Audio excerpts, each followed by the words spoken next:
Né? Glória a Deus. Vamos abrir juntas nossas Bíblias no livro de Eclesiastes. Vou ser bem sucinto, só para a gente fazer uma reflexão aqui.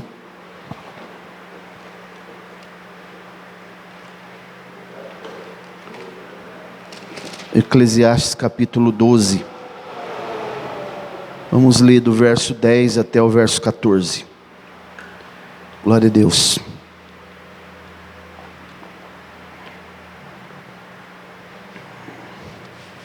Esse livro também é chamado de pregador, né? É uma obra escrita por Salomão. Capítulo 12, verso 10 em diante. Glória a Deus. Salomão escreve já esse livro na sua velhice. A partir do verso 10 diz assim a palavra do Senhor: Procurou o pregador achar palavras agradáveis, e o escrito é a retidão, palavras de verdade. As palavras dos sábios são como aguilhões e como pregos bem fixados pelos mestres das congregações, que nos foram dadas pelo único pastor. E demais disso, filho meu, atenta, não há limite para se fazer livros, e o muito estudar é enfado da carne. De tudo que se tem ouvido, o fim é: teme a Deus, guarda os seus mandamentos, porque esse é o dever de todo homem. Porque Deus há de trazer a juízo toda a obra, e até tudo que está encoberto, quer seja bom, quer seja mal. Amém? Glória a Deus. Muito bem, irmãos. Quero fazer uma reflexão rápida aqui com os irmãos sobre essa palavra. É uma palavra poética. O livro de Eclesiastes é um dos livros poéticos da Bíblia, né? Sapienciais, livro de sabedoria. E Salomão escreve aqui sobre muitas coisas, observando os acontecimentos da vida do ser humano. Existem duas expressões aqui que são preponderantes para a gente poder entender a mensagem que está sendo transmitida no livro de Eclesiastes. Uma é a expressão debaixo do céu, a outra expressão debaixo do sol. Então, quando ele fala debaixo do céu, ele está se referindo às coisas espirituais. Quando ele usa a expressão debaixo do sol, ele está se referindo às coisas materiais, secular, do homem aqui terreno, na sua vida terrena. E Salomão, ele foi um rei muito próspero, o mais próspero de todos, né? Ele construiu grandes coisas, juntou grandes fortunas, não se privou de nada que os bens materiais poderiam lhe proporcionar. Tudo aquilo que ele poderia comprar com dinheiro, ele teve. Ele mesmo fala, né? Que não se privou de nada. Ele tinha palácios, tinha muitos servos. Para os irmãos terem uma ideia, a quantidade de ouro que Salomão conseguia juntar durante um ano era 666 talentos em ouro. Isso daí, fazendo uma conta, mais ou menos, uma conversão em peso, é mais ou menos, quase 30 mil quilos de ouro, quase 30 toneladas de ouro durante todo o ano, só ouro, fora prata, pedras preciosas e outras coisas de valor que ele tinha. E ele foi visitado por muitas pessoas, por muitos reis. A rainha de Sabá, Jesus fala sobre isso, né? Que ela veio de longe para ouvir sobre a sua sabedoria, e que todas as perguntas que foram feitas para ele, ele respondeu. E Salomão, irmãos, não obstante toda essa fama, e todo esse dinheiro, e toda essa suntuosidade, ele também viveu muitas dificuldades e muitos problemas, adversidades e limitações, como qualquer um de nós vivemos. E aqui nesse momento que ele escreve essa palavra que nós lemos, ele já está quase no fim da sua trajetória, experiente. Quando ele escreve, por exemplo, o livro de Cantares, ele está no ápice da sua juventude, e ele vai falar de muitas coisas sobre a beleza da mulher, sobre o corpo da mulher, né? Ele vai tratar no livro de Cantares, muitas coisas ele vai tratar ali. Quando chega no livro de Provérbios, ele já está um pouco mais experiente, aí ele está cauteloso. Ele diz no capítulo 7, cuidado com a mulher estranha, cuidado com a prostituta. Ele vai trazer algumas admoestações. Ele observa a vida de um jovem, ele diz no capítulo 7 de Provérbios, que estava passando pela rua e viu uma prostituta, e foi atrás dela, e depois ele diz, a sua alma, ela desce para o inferno. Ele traz muitos ensinamentos, muitas questões relacionadas à nossa vida, nosso comportamento, e a maneira com que nós nos desenvolvemos diante de Deus, da nossa vida espiritual. Então, no texto que nós lemos agora, sabendo que Salomão já estava no final e muito experiente, ele fala sobre o dever dos homens, que o dever dos homens consiste, ele chegou a uma conclusão, irmãos, olha que interessante, depois de tanta observação, de tantos bens, de tantas coisas que ele realizou, depois de tanto prazer que ele teve, depois de construir um grande império, ele chegou a uma conclusão. Sabiam disso? E a conclusão que Salomão chegou, ela parece ser simples, mas ela não é simples, porque se fosse simples, essa igreja aqui não caberia as pessoas, estaria lotada aqui. Por isso que não é simples, é complexa.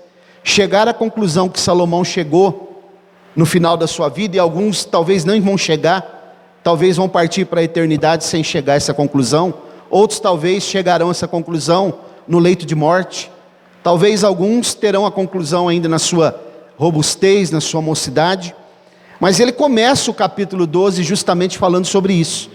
Lembra-te, o que ele está falando, lembra-te é o seguinte, faz uma retrospectiva da tua vida, né? E da relação que você tem com Deus enquanto você está jovem, porque vai chegar os dias da tua velhice, vai chegar os dias da tua fraqueza, seus olhos não serão mais os mesmos, os teus joelhos não serão mais os mesmos, a tua robustez vai se esvair, e vai chegar momento que você, talvez nem roedores, ele fala, dentes vai ter mais, a velhice vai chegar, ele fala sobre a audição que vai diminuir muito, e ele vai falar quando o gafanhoto for um peso. O gafanhoto é um inseto bem leve, mas ele está dizendo isso porque quando o gafanhoto for um peso, significa que toda a minha força se esvaiu, toda a minha fraqueza agora ela está evidente. E aí ele vai chegar a uma conclusão que o dever de cada homem só consiste em uma coisa: temer a Deus, guardar os seus mandamentos.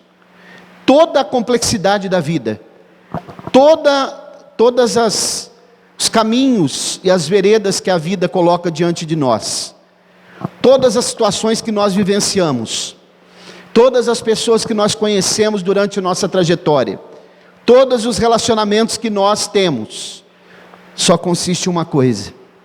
Isso é Salomão que está falando, né? Se fosse o pastor Mauro, poderia até se duvidar, porque às vezes eu até fico pensando que tem pessoas que pensam, né? Um dia a Ana Luísa falou isso para mim, eu fiquei refletindo, porque eu reflito muito naquilo que as pessoas falam para mim. Ela disse, talvez pastor, é que muitas pessoas pensam que o senhor prega aquilo que vem da sua cabeça, da sua mente, do seu pensamento, né? Então se fosse palavras minhas, nós poderíamos dizer assim, o pastor Mauro está exagerando, mas são palavras de Salomão, ainda que ele não soubesse, mas ele estava sendo inspirado por Deus para escrever essas palavras, e ele chegou a essa conclusão, irmãos, que talvez muitos filósofos ainda não chegaram, né? Mesmo que eles são os grandes pensadores, talvez os homens mais ricos do mundo ainda não conseguiram entender isso. Talvez aqueles que estão pesquisando essa pandemia agora, ainda não viram tudo isso também, e estão depositando toda a confiança nas suas técnicas, nas suas pesquisas, nas suas culturas que eles fazem, né? Para poder descobrir uma vacina para combater o Covid-19. Mas Salomão diz assim, que o dever de todo homem consiste em temer a Deus, guardar os seus mandamentos. E aí ele vai discorrer uma coisa muito interessante. Ele diz no verso 10, procurou o pregador. Quem é esse pregador? O próprio Salomão. Palavras agradáveis. Ele pensou, eu vou escrever, eu vou falar, mas eu quero escrever ou falar palavras que agradem o meu público. Entretanto, não era isso que Deus queria. Porque às vezes a gente pensa, irmãos, como pregador, como pastor, como alguém que lê a Bíblia, às vezes vai dar uma palavra. Hoje eu vou trazer uma palavra para agradar gregos e troianos, para que eu possa massagear o ego dos meus ouvintes, como os coaching, Danilo, fazem. Os coaching, eles têm muita plateia, muito público, porque eles fazem um esboço agradável, né? Eles já têm ali uma plataforma criada, desenvolvida, para que quando eles falarem, eles consigam atingir o âmago da pessoa e que a pessoa se agrade por aquelas palavras. E Salomão pensou mais ou menos assim, mas quando ele foi falar, diz a Bíblia, que o escrito que Deus mandou ele escrever, era retidão, ainda que as palavras não sejam agradáveis, mas escreve com retidão, como o salmista disse, né? O salmista diz assim, faz Senhor, da minha língua, como a pena de um destro escritor. O que ele quer dizer com isso? Para que eu possa escrever aquilo que o Senhor quer, o que está no teu coração, a revelação do teu coração, para as pessoas que vão ler o que eu vou escrever. Porque, irmãos, o que é melhor? O pregador pregar uma palavra que massageia o nosso ego, uma palavra que nos agrada, uma palavra que nos motive, uma palavra que nos dê ânimo, autoajuda, ou ele pregar algo que vem do coração de Deus para nosso coração, para o nosso entendimento, para que nós possamos ser dirigidos por Ele. Porque uma pessoa que é dirigida pelo Espírito Santo, ela vai passar muitas dificuldades aqui, ela vai ter muitos problemas, mas uma coisa é certa, a direção dela será reta, a direção que ela tem, ele vai caminhar, mesmo no caminho difícil, mesmo no momento de escuridão, mesmo no momento de muita complexidade, de perplexidade, ele vai saber que a palavra que ele ouviu é uma palavra de retidão, e essa palavra vai trazer segurança e vai abrir portas para ele entrar e passar, entrar e sair por elas com segurança, porque a palavra de Deus, ela nos dá essa segurança. E ele diz assim, palavras de verdade. Palavras de verdade, irmãos, no mundo que nós estamos vivendo, não tá, hoje eu estava falando com o pastor Fábio, eu falei para ele, eu não estou, sinceramente, eu não estou conseguindo nem assistir televisão mais. Não dá, irmãos, nem futebol, nada, não dá mais, porque tudo que você está assistindo, vendo, as pessoas falando, você percebe manipulação, mentira, você percebe que há um jogo, né, bem orquestrado. Você está vendo uma partida de futebol, você está vendo que o juiz está favorecendo o time que tem mais torcida, que tem mais notoriedade. Isso é explícito para a gente. Então não dá mais para você ver, as notícias são notícias manipuladas, né? Notícias plantadas muitas vezes, difícil você ver um jornalista que seja sincero, e quando ele é sincero, rapidamente, você vê que ele some, porque o canal de TV tira ele de circulação. Então, a palavra que ele queria era agradável, mas Deus colocou para ele escrever palavras de retidão, de verdade, palavras que às vezes vai ferir o nosso ego, né? Palavras que às vezes vai nos trazer indignação. Por que essa pessoa está falando isso para mim? Porque às vezes nós precisamos ouvir algumas verdades que nós não queremos, e a palavra de Deus, ela está repleta disso.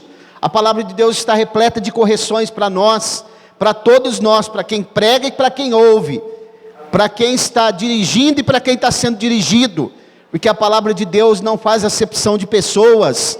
A palavra de Deus é reta, a palavra de Deus é instrumento de verdade, a palavra de Deus é a bússola do ser humano, a palavra de Deus vai até a divisão da alma, e ela é apta para discernir as intenções do coração, ela separa as juntas e a medula, ela entra dentro do osso do ser humano, e esquadrinha aquilo que nenhum exame pode fazer.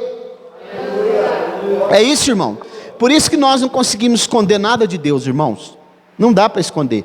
Como aquele hino das crianças, né? Não dá para brincar de esconde-esconde com Deus. Não dá, irmãos. Porque uma hora ou outra Deus vai nos achar.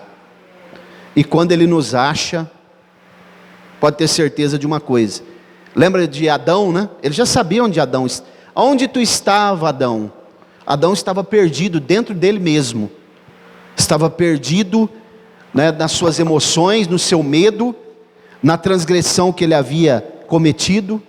Estava perdido, embriagado com as palavras da sua própria esposa, sendo dirigido pelo seu liderado, né? Isso é um grande problema, quando alguém que é líder deixa o liderado dirigir ele. Isso é um problema, isso é uma inversão de valores, não é? Eu conheço um rapaz que está sofrendo muito, mas muito mesmo, não mora aqui em Colina não. Esse rapaz está sofrendo muito porque ele não consegue dirigir a casa dele. Quem dirige a casa dele é a mulher dele, né? E isso traz muitos problemas para ele. Não que a mulher não deva dirigir junto com a gente, nós devemos dirigir juntos, estar juntos, tomar decisões juntos, mas a palavra final tem que ser do líder. Então, irmãos, Adão estava totalmente perdido. Senhor, eu ouvi a tua voz no jardim e me escondi, tive medo. Ora, irmãos, quem é que pode esconder de Deus, hein? Será que há uma pretensão no nosso coração de querer esconder de Deus?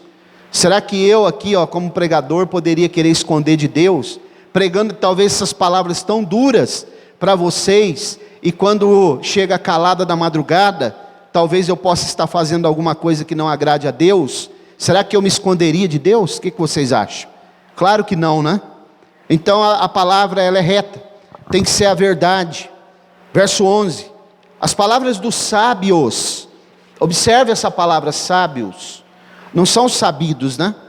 São como aguilhões, como pregos bem fixados pelos mestres das congregações, que nos foram dadas por quem, hein? Pelo único pastor. É a única referência sobre Jesus no livro de Eclesiastes, sabia? A única. Observem, as palavras dos sábios são como aguilhões. Vocês sabem o que é um aguilhão, irmãos? Um aguilhão é um ferrão que é utilizado pelo carreiro, quando se usava carro de boi, para fustigar o boi, para que o boi ande na direção certa, para que o boi, os dois quando for tracionar, tracionem com a mesma medida de força. Então ele vai fustigando o boi. A palavra de Deus, ela é como um aguilhão. Quando nós estamos no caminho errado, quando nós estamos utilizando uma quantidade de força errada para dirigir o nosso caminho, a palavra vem nos fustigando como um aguilhão. É por isso que Deus, Jesus, quando encontrou Saulo no caminho de Damasco, diz: Saulo, Saulo, duro é para ti recalcitrar contra os aguilhões. Sabe o que ele estava dizendo? Que ele já tinha ouvido a palavra de Deus outras vezes, o Espírito Santo já tinha tocado nele outras vezes, e ele estava tentando se esquivar de Deus. Não tente se esquivar de Deus, porque Deus vai nos achar, aonde quer que nós estejamos, na rua direita, na casa de Ananias, pelo caminho de Damasco, no barco, na ilha de Malta, onde quer que nós estejamos, Deus está olhando para nós, Deus está esquadrinhando, está perscrutando o nosso entendimento, aquilo que nós pensamos, que nós fazemos. Deus está olhando para nós na calada da noite e durante o dia. Não tem como fugir, irmãos. Haja vista o que o salmista diz no Salmo 139, né? Para onde me ausentarei do teu espírito? Se eu fizer minha cama no Seol, né? Na profundeza, no mundo dos mortos, ali tu estás. Se eu colocar minha cama lá entre as estrelas, até ali o Senhor está. Glória a Deus. E ele diz assim: tu já me conhecias, Senhor, quando eu era uma substância informe, e o Senhor foi escrevendo no teu livro todos os meus atos, toda a trajetória da minha vida. O Senhor já estava me olhando. Quando eu estava no ventre da minha mãe, na forma embrionária, o Senhor já estava me vendo lá. Glória a Deus. Então, irmãos, Deus sabe tudo, viu? Sabe onde está o segredo do vírus, do coronavírus, sabe tudo. Sabe como esse vírus age, que os cientistas não sabem, né? Eles estão conjecturando muita coisa, mas ainda não perceberam como que é a ação desse vírus, porque ele é um vírus diferente, que vai atacando vários órgãos, entra na célula do ser humano e ele faz um grande estrago. Mas Deus sabe tudo, sabe onde está cada vírus. Deus sabe onde está as coisas mais ocultas na Antártida, no fundo do mar, onde o ser humano não consegue esquadrinhar ainda. Você sabia que o ser humano, irmãos, ele sabe muito mais da superfície da Lua e da superfície de Marte, ainda que talvez ele nunca tenha ido lá na Lua, pode ser que sim, né? Mas através de telescópios e através de sondas que eles enviam para lá, ele sabe muito mais o que tem na superfície de Marte e na superfície da Lua do que tem no fundo do mar. Apenas 5% dos oceanos foi explorado até hoje. Os irmãos imaginam? 95% ainda eles não sabem. Para eles é uma grande incógnita, é um grande abismo que não tem fim, ele não tem tecnologia para poder esquadrinhar o mar, mas Deus sabe onde está cada animal que habita lá nas profundezas. E você pode ver que quando eles descobrem um animal nas profundezas, que é das profundezas, você pode ver que aqueles animais eles emitem luz. O que significa isso? Deus fez cada biodiversidade no seu lugar certo, deu limite no mar e nas ondas, diz Jó, que ele estabeleceu, quebrou o orgulho do mar e das ondas. Deus sabe onde está a divisão de cada oceano, Deus sabe aonde está cada animal, cada ser, cada mineral que os homens ainda não descobriram. Deus sabe na sua presciência, conhece tudo, esquadrinha tudo, então não dá para esconder desse Deus. E saiba de uma coisa, cada vez que nós fizermos uma coisa que desagrada a Ele, a palavra dele vai ser como aguilhão, vai nos fustigar para nós lembrarmos que Deus está olhando para nós em todo momento. Como os pregos bem fixados. Você já colocou um quadro na parede? Se você não bater bem o prego, fixar ele bem lá, ele cai. Eu já fiz isso, coloquei um quadro lá, alguma coisa, e o prego não ficou bem fixado. E depois sabe o que aconteceu? Caiu. Cortina, e tudo isso, né? Mas a palavra de Deus é como um prego, que eles utilizavam aqui, uma especialidade, eles utilizavam uma precisão para fixar esse prego e ele não caía. Os mestres das congregações, eles fixavam esses pregos para poder pendurar os pedaços que eles colocavam da Torá, que eles tinham na roupa, tinha na janela, tinha para todo lado. E esses pregos eram bem fixados, porque a palavra de Deus que eles colocavam não podia cair. Essa palavra não cai, irmãos. Passa-se o tempo, passa-se as coisas, passarão o céu e a terra, mas a minha palavra, as minhas palavras, Jesus diz, não hão de passar. Essa palavra, segundo o Salmo 138, verso 2, ela está para sempre estabelecida no céu. Passa-se os tempos, os grandes pensadores, as grandes mentes brilhantes, né? As tecnologias viram sucata, tudo isso vai passando, mas a palavra de Deus permanece. As escritas dos grandes pensadores vai caindo no esquecimento, os grandes livros, mas a Bíblia não, ela vai passando de geração em geração. Toda a narrativa, toda a tradição oral que foi contada por Moisés e por outros, para os seus filhos ao redor das fogueiras, na peregrinação de 40 anos pelo deserto, ainda está aqui como se tivesse sido escrita agora, ainda está retumbando ao nosso ouvido, e nessa noite nós estamos aqui ouvindo aquilo que Salomão escreveu no fim da sua vida. A palavra não passa, a palavra não pode estar presa, ainda que o autor foi preso como Paulo, mas o evangelho que ele pregava não estava preso, porque a palavra ela atravessa continentes e continentes, e ela chega ao coração do homem. Glória a Deus. Como os pregos bem fixados pelos mestres das congregações. Sabe por quem foi dada essa palavra? pelo único pastor. Pelo único pastor, o sumo pastor. Você já sabe o nome dele, né? Glória a Deus. Verso 12. E demais disso, filho meu, atenta, não há limite para se fazer livros, e o muito estudar é enfado da carne. Você já parou para pensar quantos livros são lançados todo ano? Milhares e milhares de livros. Só o Augusto Cury acho que deve lançar uns 3 ou 4 livros por ano, né? Agora os irmãos imaginam, quantos mil autores tem? Não há limite para se escrever livros. Cada dia vai saindo mais, sobre vários tipos de coisas. E as bibliotecas estão lotadas. Não há limite para se fazer isso. E quantas pessoas que estudam, enfadam a sua carne, né? Ficam de cabeça branca, se desgastam para se formar, para fazer mestrado, pós-graduação, mestrado, doutorado, pós-doutorado, PhD, e muitos deles se formam apenas para observar essa vida secular aqui. E eu vou usar uma frase do pastor Billy Graham, que ele dizia, né?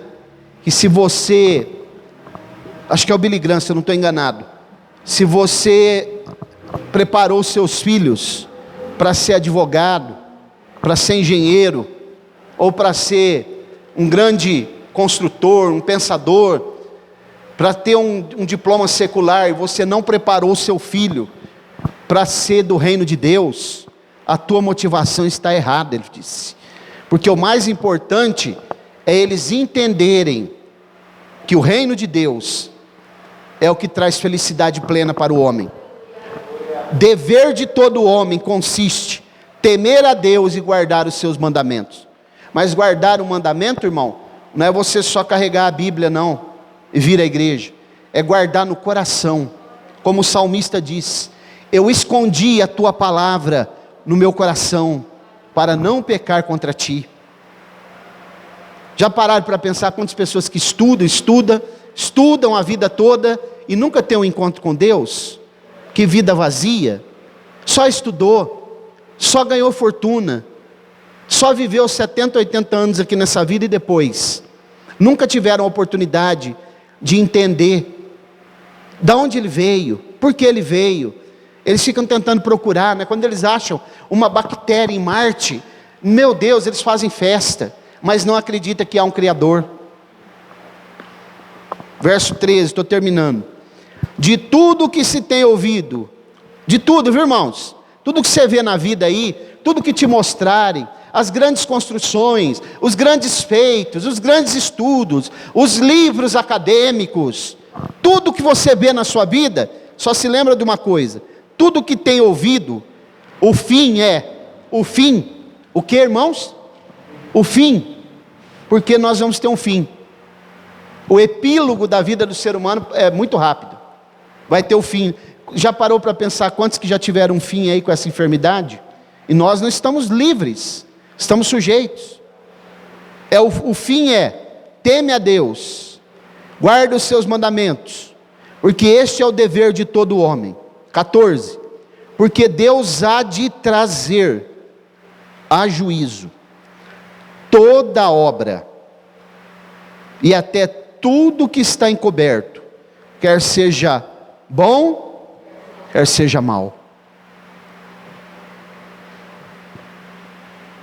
Vamos pensar, né? Senhor, como está a minha vida? O que eu tenho feito?